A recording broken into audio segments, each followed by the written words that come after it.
everyone, my name is Nidhi Bhatnagar and I welcome you all in this channel. तो बच्चों आज की video में हम क्या करेंगे? आज हम करने वाले हैं क्लास 9th का द फ्रेंच रेवोल्यूशन का पार्ट 1।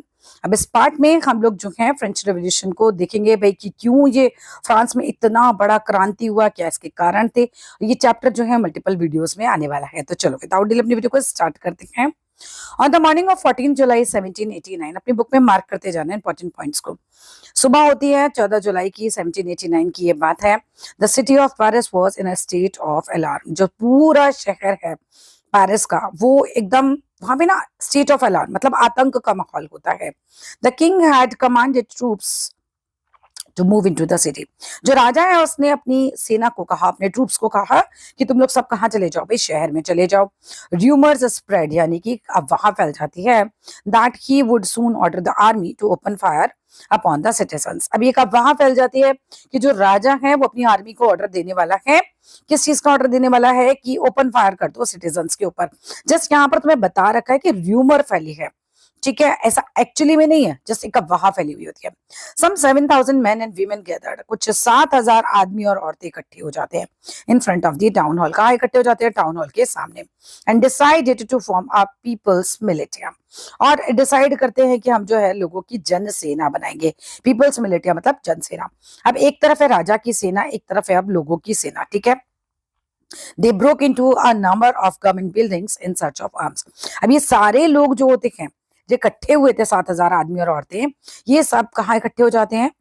ये जाते हैं टाउन हॉल के सामने इकट्ठे होते हैं और तोड़ देते हैं बहुत सारी गवर्नमेंट बिल्डिंग्स को इन सर्च ऑफ आर्म्स।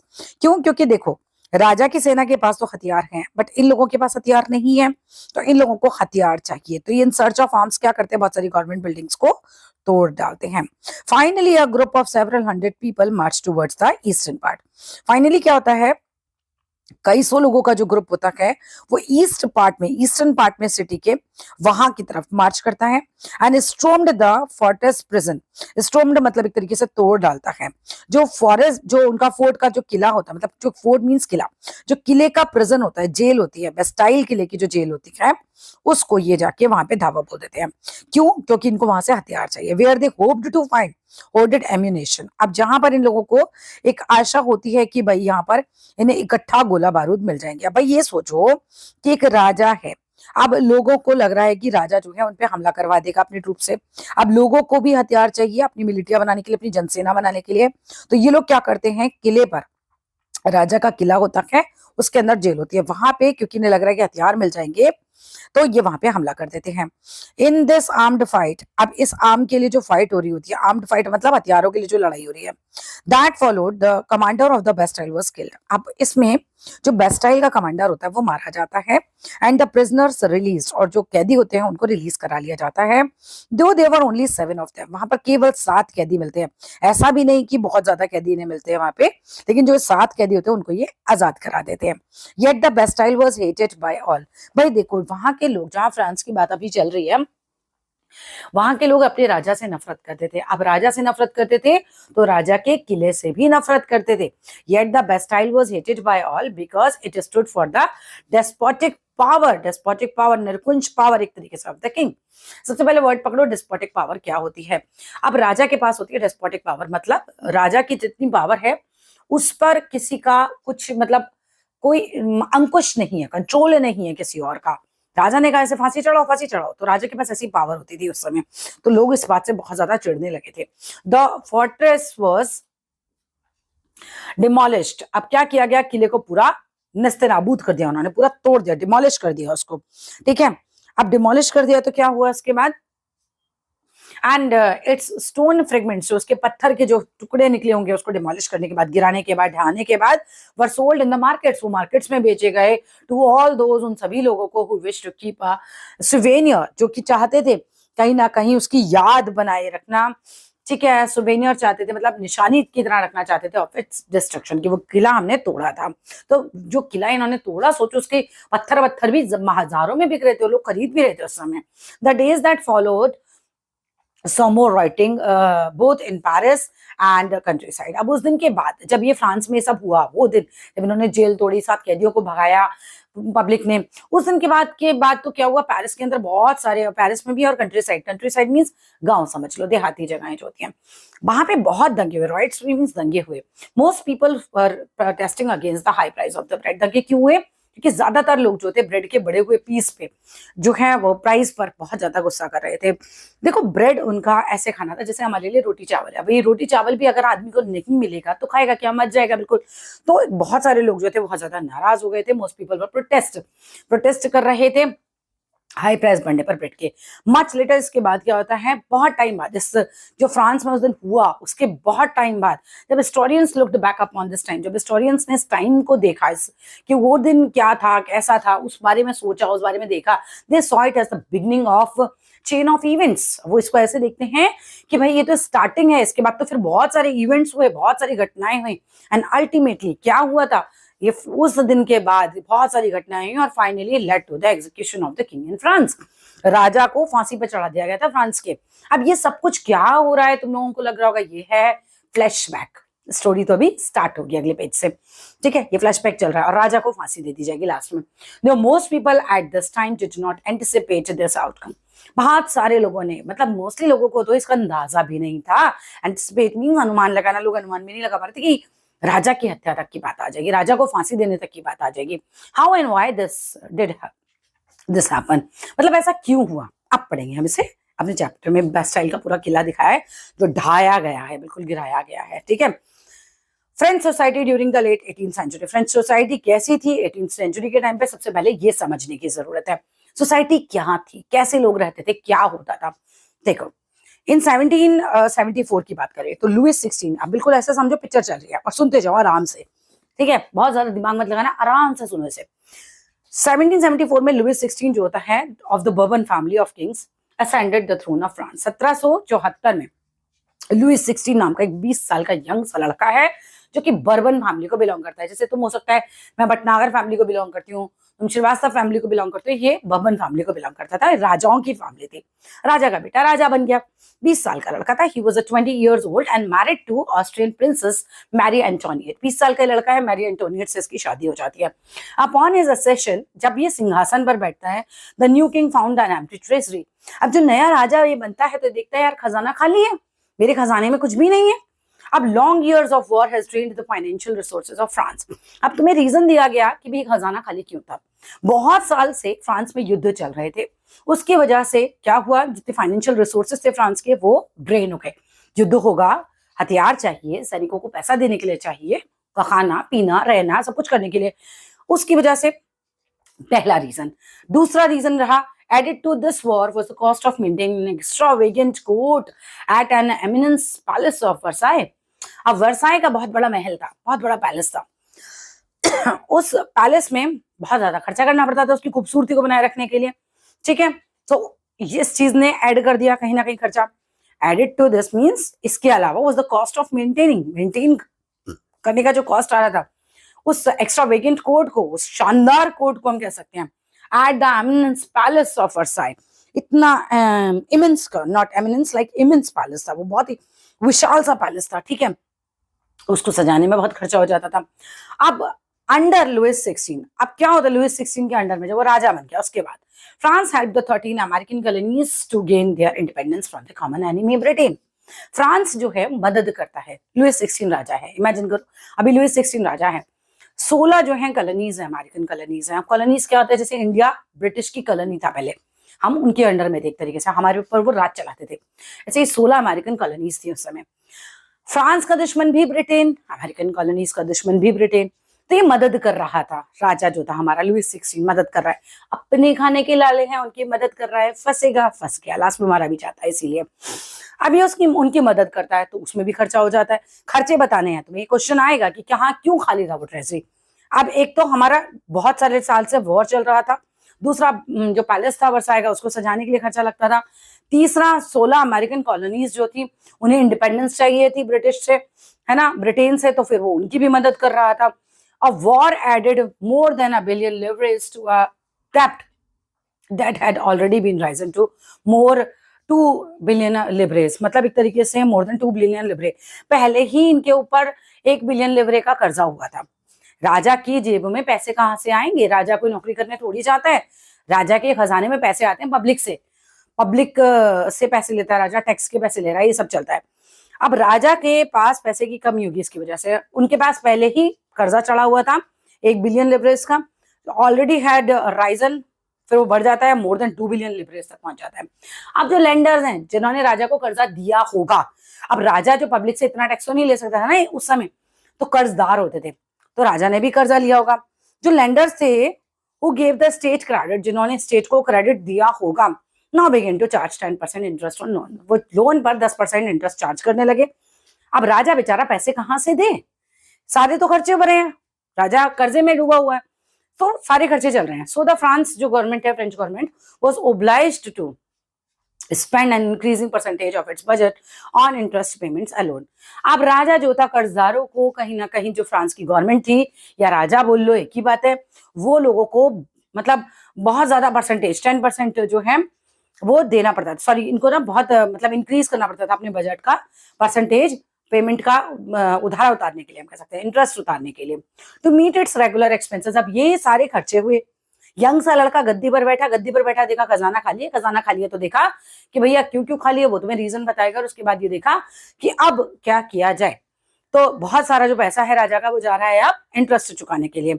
आप अपने रेगुलर एक्सपेंसेस को कवर करने के लिए, सच the cost of maintaining an army, या फिर कोर्ट को मेंटेन करने का पैसा हो गया, रनिंग गवर्नमेंट को चलाने का पैसा हो गया, ऑफिसेस को, यूनिवर्सिटीज को चलाने का पैसा हो गया, the state was forced to increase taxes.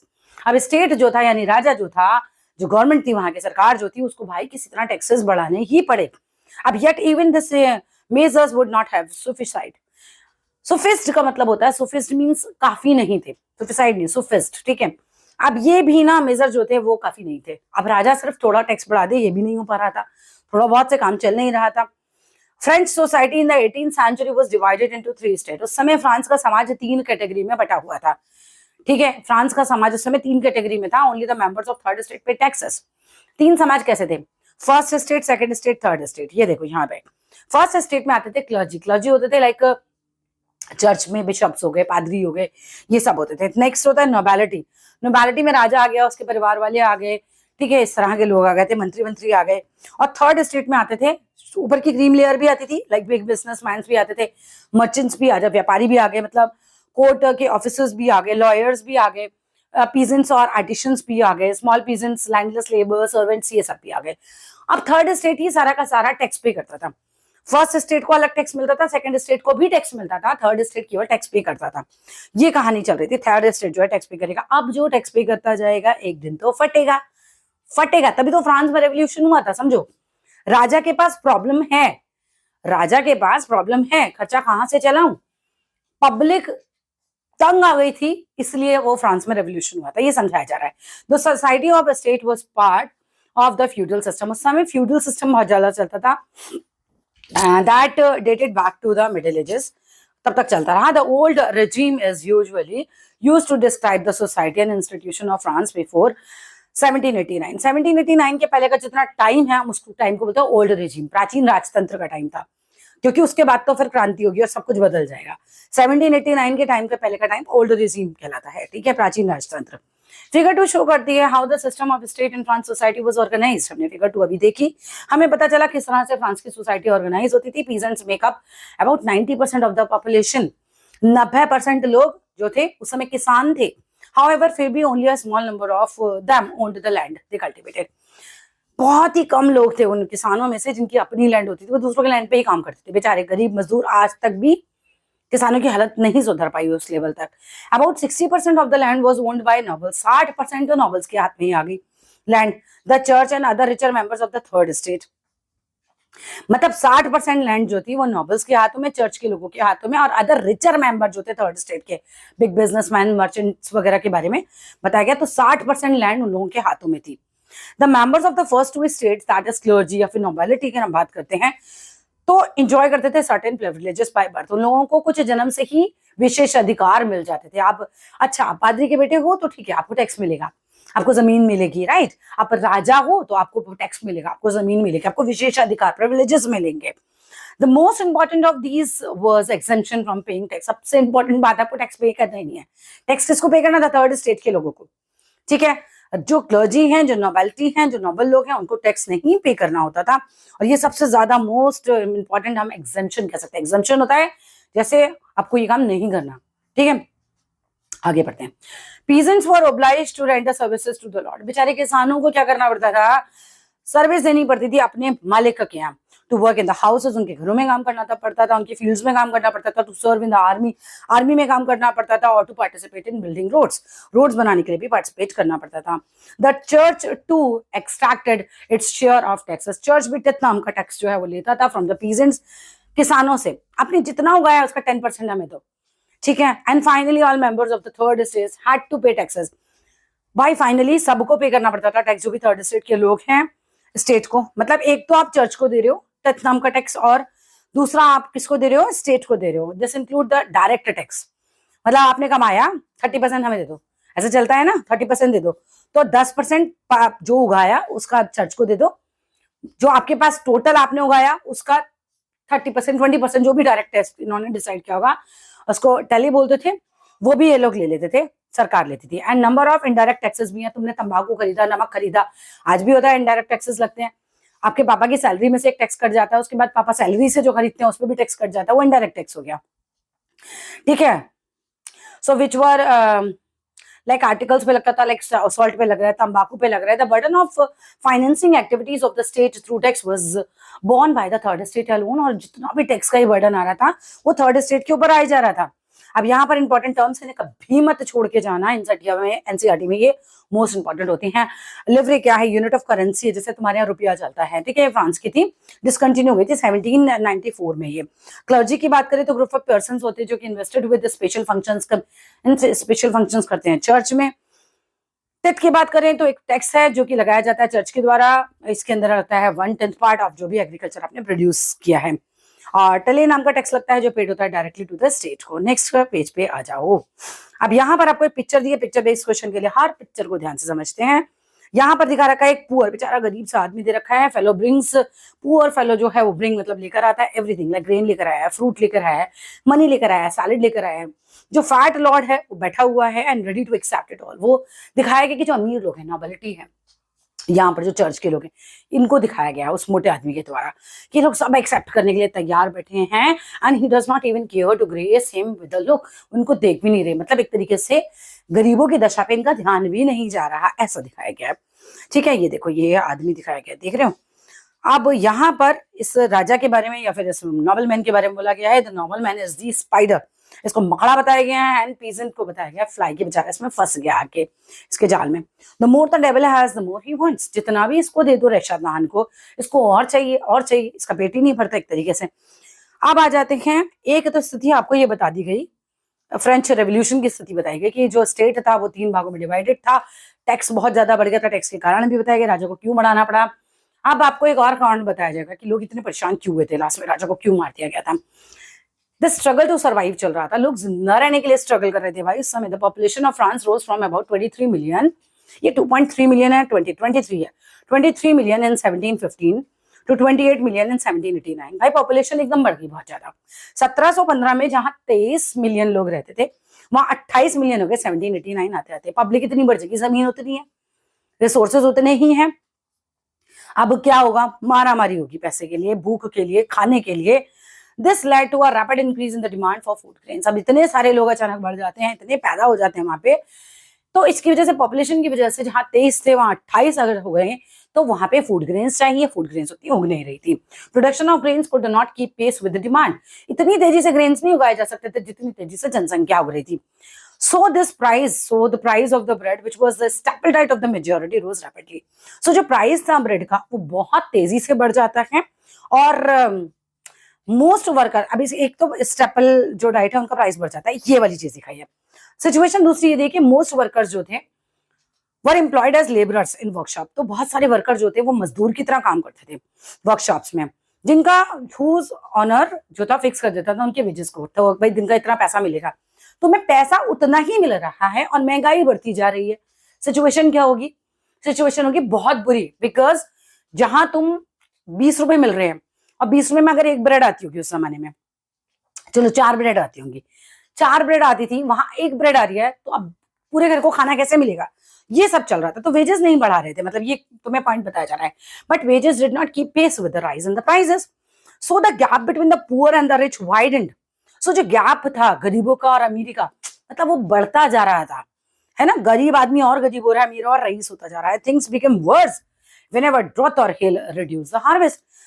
स्थितियां और बुरी हो जाती थी जब सूखा पड़ जाए या ओले पड़ जाए।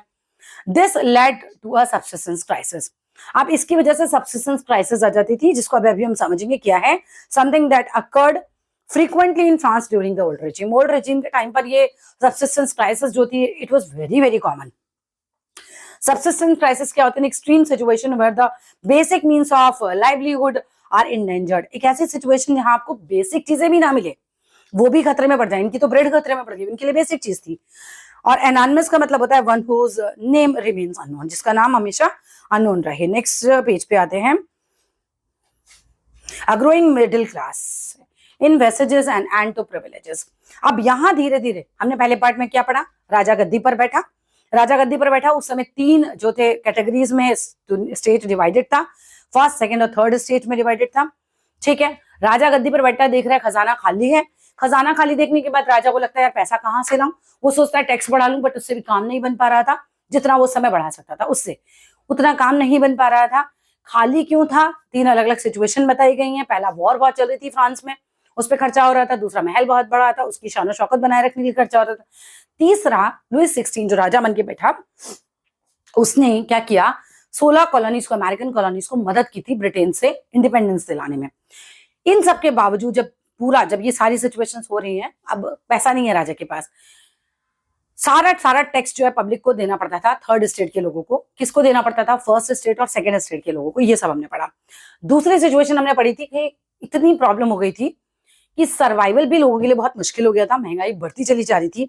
अब धीरे धीरे हम बढ़ेंगे कि किस तरीके से ग्रोइंग मिडिल क्लास जो है वो समाज में आती है। पहले तो क्या था? अमीर तबका, गरीब तबका, अमीर तबका, गरीब तबका।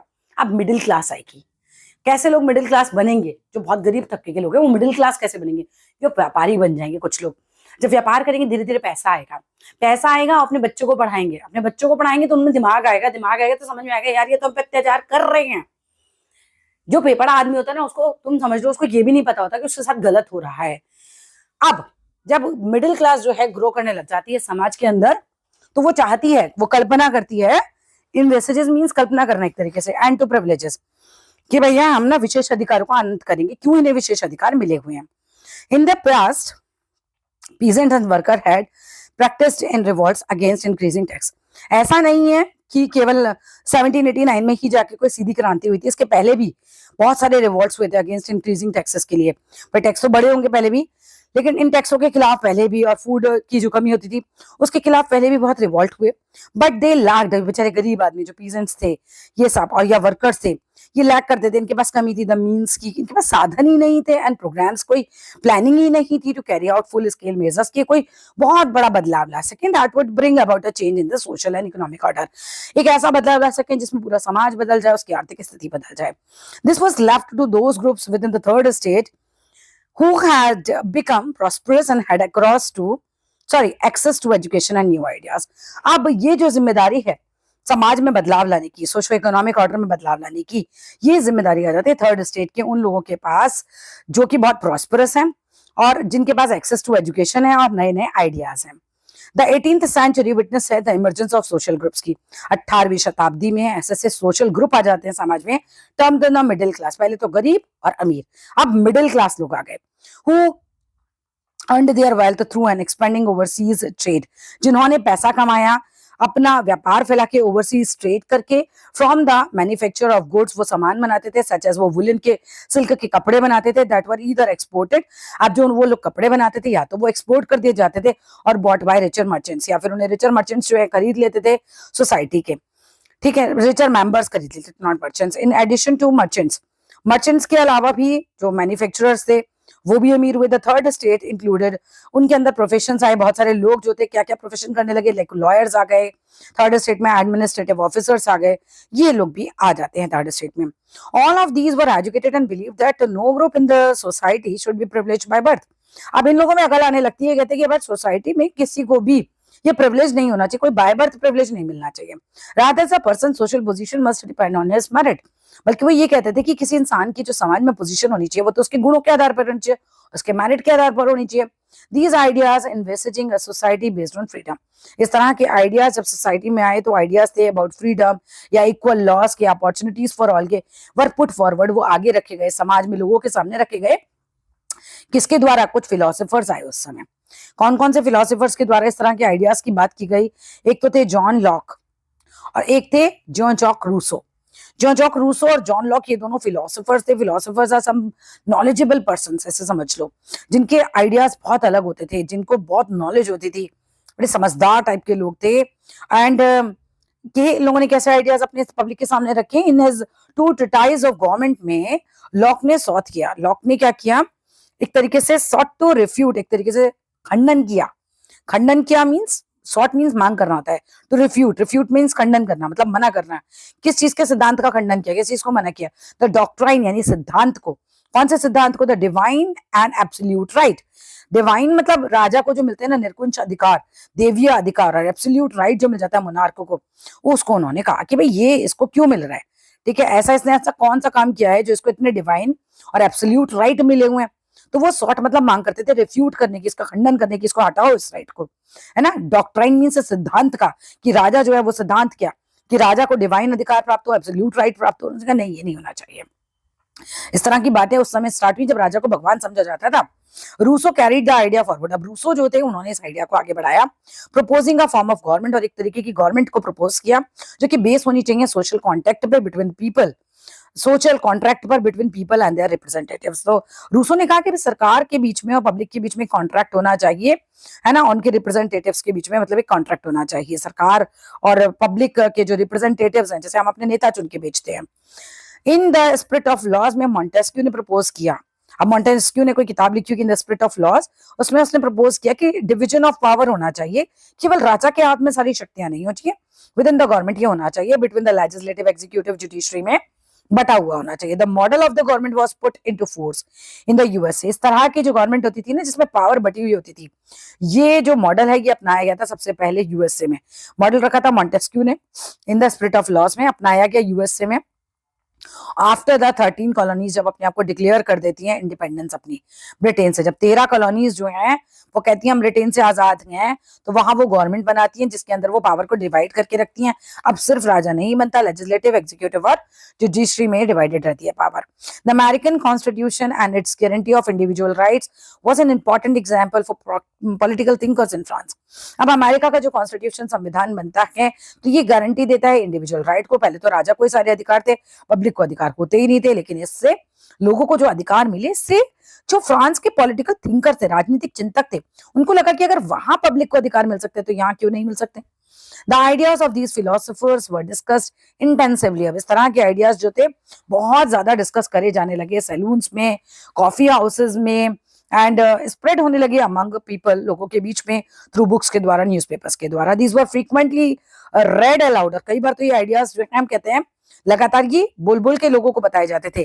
किस लिए? For the benefit of those who could not read and right. अनपढ़ लोगों को भी समझ आ जाए, जो लोग रीड और राइट नहीं कर सकते उनको भी ये आइडियाज समझ में आए इसलिए।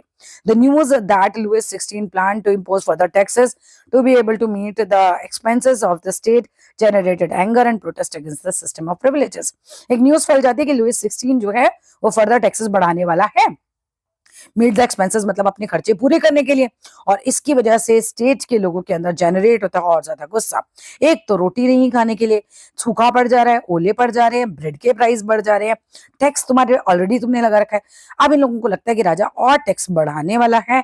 लोग प्रोटेस्ट करते हैं अगेंस्ट सिस्टम के कि राजा को इतने प्रिविलेजेस, इतने अधिकार क्यों हैं और राजा को इतने अधिकार नहीं होने चाहिए। ऐसे आइडियाज बड़े बड़े फिलोसोफर्स लाइक जॉन लॉक, जियो जॉक रूसो, इस तरह के लोग इनमें फैला रहे थे। पब्लिक के बीच में इस तरह के आइडियाज डिस्कस होने लग गए थे। सोचो सिचुएशन क्या चल रही है, एक लड़का गद्दी पर बैठता है, ट्रेजरी खाली है, पब्लिक को टैक्स देना पड़ता था, टैक्स देना पड़ता है, खाने को नहीं है, बहुत ज्यादा सर्वाइवल का इश्यूज हो रहे हैं। इसकी वजह से ये जो है विरोध होता है। फ्रांस में रेवोल्यूशन क्यों होता है ये तुम्हें दिखाया जा रहा है इसके अंदर। That's all in this video. अगले वीडियो में हम जो है अपना द आउटब्रेक ऑफ रेवोल्यूशन वाला पार्ट पढ़ेंगे। Thank you so much for watching this complete video. Video अच्छा लगे लाइक करना, शेयर करना, सब्सक्राइब करना। Thank you so much, bye bye.